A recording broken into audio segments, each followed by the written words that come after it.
So this is CS Sanidhya Saraf, your friend, mentor and coach for audit and law. So कैसे हो आप? उम्मीद कर रहा हूँ कि आप अच्छे हैं, बढ़िया हैं। प्रिपरेशन एकदम जबरदस्त चल रही है, प्रिपरेशन बहुत अच्छी चल रही है, राइट?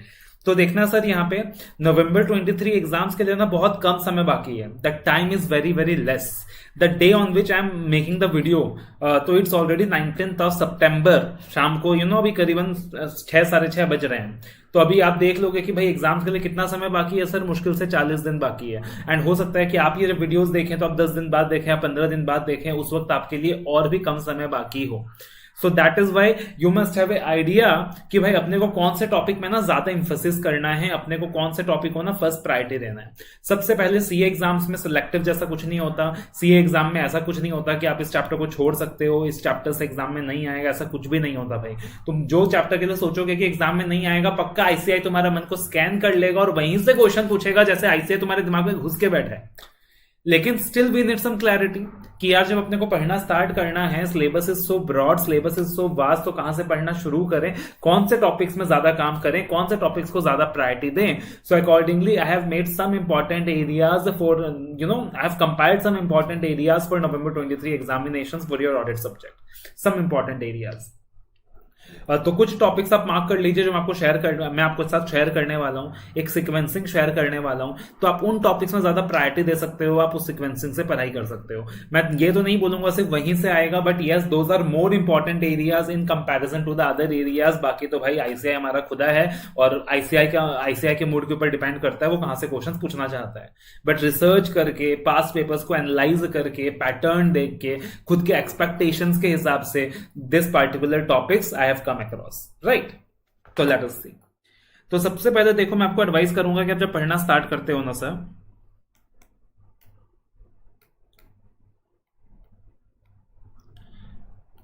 तो पहले ना आप यहां पे ऑडिट रिपोर्ट का टॉपिक्स अच्छे से कर लीजिए। एक तो ऑडिट रिपोर्ट का टॉपिक अच्छे से कर लीजिए। अब ऑडिट रिपोर्ट के टॉपिक की बात करें सर, तो ऑडिट रिपोर्ट के टॉपिक में आता है आपका 4 स्टैंडर्ड्स आते हैं, ऐसे 700, 701, 705, 706। तो ये 4 स्टैंडर्ड्स आते हैं, ठीक है, ऑडिट रिपोर्ट का जो पार्टिकुलर टॉपिक है। या रेदर आई विल से बाकी 2 स्टैंडर्ड्स भी ले लीजिए जो रिपोर्टिंग के स्टैंडर्ड्स हैं, 710 एंड 720 एंड प्लस कारो 2020, plus Caro 2020, and section 143 is also a part of the audit report chapter itself. section 143 जो अपना कंपनी ऑडिट का पोर्शन है, वो भी ऑडिट रिपोर्ट का पार्ट है टेक्निकली। तो ये जो ऑडिट रिपोर्ट का चैप्टर है, इसको अच्छे से देख लीजिए। मतलब मेरा अनुमान है, मेरा एस्टिमेशन है कि आपको इस ऑडिट रिपोर्ट के चैप्टर से 8 से 10 नंबर तक का वेटेज एग्जाम में देखने को मिल जाएगा। दिस इज माई एक्सपेक्टेशन, चाहे डिस्क्रिप्टिव के फॉर्म में हो सर, चाहे एमसीक्यूज के फॉर्म में हो। उसके अलावा सेकेंडली सर आप कीजिए प्रोफेशनल एथिक्स। जो प्रोफेशनल एथिक्स का आपका चैप्टर है, आपको पता है बहुत ज्यादा इंपॉर्टेंट है आपके एग्जाम्स के लिए। अगेन 16 मार्क्स का वेटेज तक ये दे जाता है, 12 मार्क का डिस्क्रिप्टिव क्वेश्चन, 3 से 4 मार्क का एमसीक्यूज, जो इंटीग्रेटेड केस स्टडी सिनेरियो है, वहां भी क्वेश्चन पूछे जाते हैं। तो करीबन 15 या 16 मार्क का वेटेज आपको प्रोफेशनल एथिक्स दे जाता है। अब प्रोफेशनल एथिक्स के अंदर भी सर थोड़ा सा ना क्लॉजेस से बाहर आइए, क्लॉजेस की दुनिया से बाहर आइए।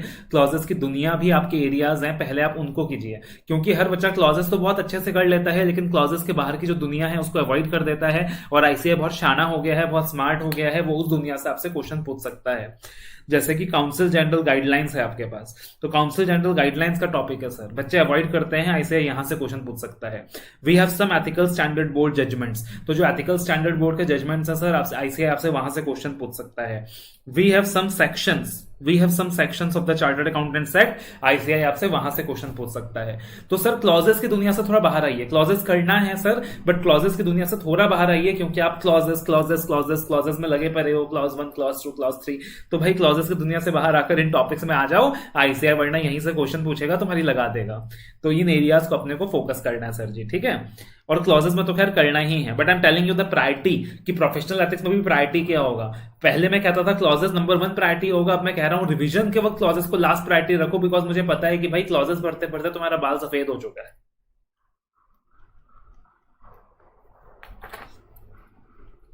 तो ये हो गया सर प्रोफेशनल एथिक्स वाला पोर्शन। उसके बाद थर्डली आइए सर, अब कंपनी ऑडिट का पोर्शन अपना कर लीजिए। कंपनी ऑडिट के पोर्शन से बहुत ज्यादा उम्मीद मत रखिएगा पहले जितना, बट स्टिल ठीक है, इजी टॉपिक है, स्कोरिंग टॉपिक है, बोल के अपने को प्रायोरिटी में पहले कर लेना चाहिए। 8 नंबर 10 नंबर जो भी आए, 6-7 नंबर भी आए, अपने लिए बोनस ही है, अपने लिए जैकपॉट ही है, ठीक है ना, कंपनी ऑडिट का एरिया, क्योंकि इजी एरिया है सर, स्कोरिंग एरिया है, जो अपना सेक्शन 139 से 148 का एरिया है।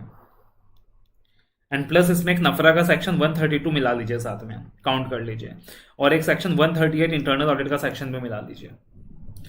उसके बाद सर अपने को स्टैंडर्ड्स में नहीं जाना, क्योंकि स्टैंडर्ड्स है बहुत ब्रॉड एरिया, एक बार स्टैंडर्ड्स में घुस गया मतलब घुस गया, उससे बाहर निकलना थोड़ा मुश्किल हो जाता है।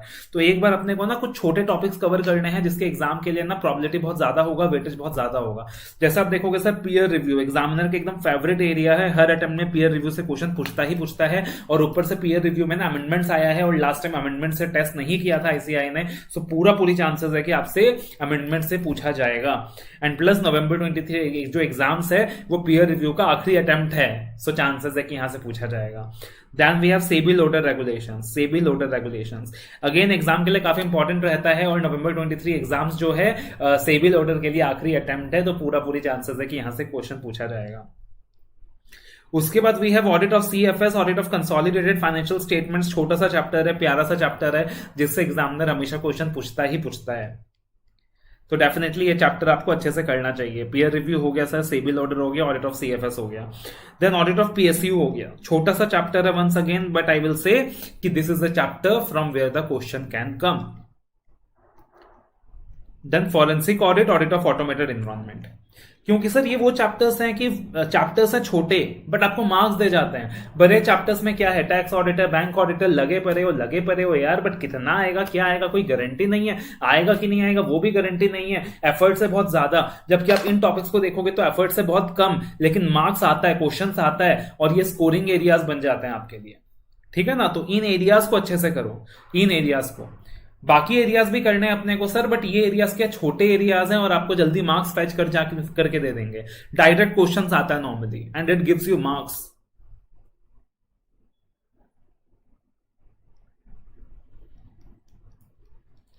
देन वी हैव इन्वेस्टिगेशन का chapter, investigation and due diligence. उसके बाद ये वाला चैप्टर कर लीजिए सर, और bank audit, NBFC insurance audit. इसमें मुझे लगता है इस बार बैंक ऑडिट आपके लिए ज्यादा इंपॉर्टेंट रहने वाला है। बैंक ऑडिट में थोड़ा ज्यादा प्रायोरिटी दीजिएगा। बैंक ऑडिट के अंदर भी जो एनपीए का एरिया है, एक जो रिस्क बेस्ड ऑडिट का एरिया है, एक जो एनपीए का एरिया है सर, एक जो रिस्क बेस्ड ऑडिट के जितने एरियाज हैं, तो इनको थोड़ा सा ज्यादा प्रायोरिटी दीजिएगा बैंक ऑडिट के अंदर भी। और प्लस जो recent RTP and MTP question होगा इसका वो लगा लीजिएगा, वो देख लीजिएगा, ठीक है। ऐसा नहीं है कि बाकी एरियाज को प्रायोरिटी नहीं देना, बाकी एरियाज भी करने हैं, इंपॉर्टेंट है, बट अगेन यार मैं तुमको प्रायोरिटी बोल रहा हूं कि प्रायोरिटी किसको देना है, किस सीक्वेंसिंग में करनी है, तो मैं तुमको सब कुछ ही बता दूं तो वो तो प्रायोरिटी वाली चीज नहीं होगी, है ना। तो इन एरियाज में सर आपको ज्यादा फोकस करना है। उसके बाद सर आपको स्टैंडर्ड्स ऑफ ऑडिटिंग में आना है। और एसेज की बात करूं सर मैं, तो एसेज में सर जितने भी रिस्क असेसमेंट वाले स्टैंडर्ड्स हैं ना वो आपके लिए ज्यादा इंपॉर्टेंट रहेगा। जितने भी रिस्क असेसमेंट वाले स्टैंडर्ड्स हैं वो ज्यादा इंपॉर्टेंट रहेगा सर आपके लिए। जैसे ऐसे 315 है रिस्क असेसमेंट का स्टैंडर्ड है, 240 है, 250 है रिस्क असेसमेंट का स्टैंडर्ड है। देन ऐसे 500 की सीरीज में आप देखोगे 540 से लेके 580 रिस्क असेसमेंट के स्टैंडर्ड्स हैं।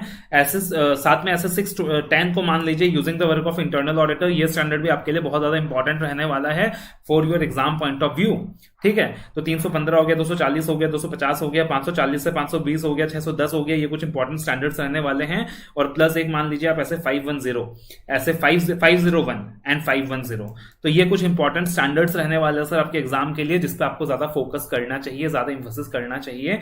और इनके अलावा सर मैं क्या एडवाइस करूंगा कि क्वेश्चंस के अंदर ना जो न्यू सिलेबस का आईसीआई का मॉड्यूल है उसमें जो क्वेश्चंस दिए हुए हैं वो क्वेश्चंस एक बार लगा लीजिए, वो क्वेश्चंस एक बार कर लीजिए।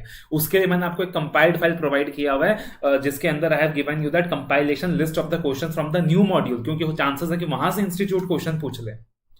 तो मैंने अकॉर्डिंगली जो भी ओल्ड सिलेबस के लिए रेलिवेंट है accordingly I have provided you that compiled file of questions that you can get from apnamentor.com। तो उस पार्टिकुलर चीज को सर आप रेफर कर लीजिए, इस कंपाइलेशन को रेफर कर लीजिए। एमसीक्यू के लिए सर एक फाइल आपको प्रोवाइड किया जाएगा मेरी तरफ से, that is the Brahmastra file. Brahmastra file. तो ये ब्रह्मास्त्र फाइल आपको मिलता है, जिसकी मदद से आप लगभग सारे आईसीआई एमसीक्यूज को क्रैक कर सकते हो, जितना भी एमसीक्यूज आईसीआई ने आज तक पूछा है। तो 30 से 40 एक छोटा सा फाइल होता है, 20 25 30 पेज का, और उसमें सारे हिंट्स दिए होते हैं कि आप आईसीआई एमसीक्यूज को कैसे क्रैक कर सकते हो। तो इसको अच्छे से सर रेफर कर लीजिएगा, ठीक है ना, इसको अच्छे से रेफर कर लीजिएगा। एंड उसके अलावा सर जो भी मेरे रिविजन वीडियोज होंगे, ऑडियो नोट्स होंगे, इनको अच्छे से रेफर कर लीजिएगा। कहां मिलेगा सर? मेरे यूट्यूब चैनल में मिलेगा या मेरे टेलीग्राम चैनल पे मिलेगा, तो इसको आप अच्छे से रेफर कर लीजिएगा। तो this are the some of the important areas. ऐसा नहीं है कि बाकी एरियाज इंपॉर्टेंट नहीं है भाई, सब कुछ इंपॉर्टेंट एग्जाम के लिए, हर चीज इंपॉर्टेंट है। बट यार सिलेबस बहुत वास्ट है, सिलेबस एक समुंदर है, उसको अपने को समेटना है। तो आप जब पढ़ोगे तो इन एरियाज में थोड़ा सा ज्यादा फोकस कर लीजिएगा। That will be that will make sense, that will be more important for you. So all the very best. Time कम है, अच्छे से मेहनत करो, अच्छे से प्रिपरेशन करो, एंड जहां तुमको लगता है कि यार ये बंदा तुम्हारे काम आ सकता है, I am always there for your support. Just a call away. Just message me on Telegram. Just message me on Telegram. You will get my reply within 24 to 48 hours.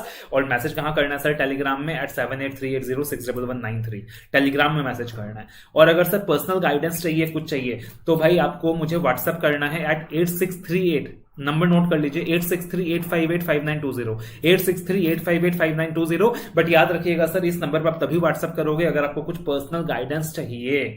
अगर आपको कोई डाउट है, क्वायरी है, आपको Telegram में ही message करना है। All the very best, love you और टेक केयर।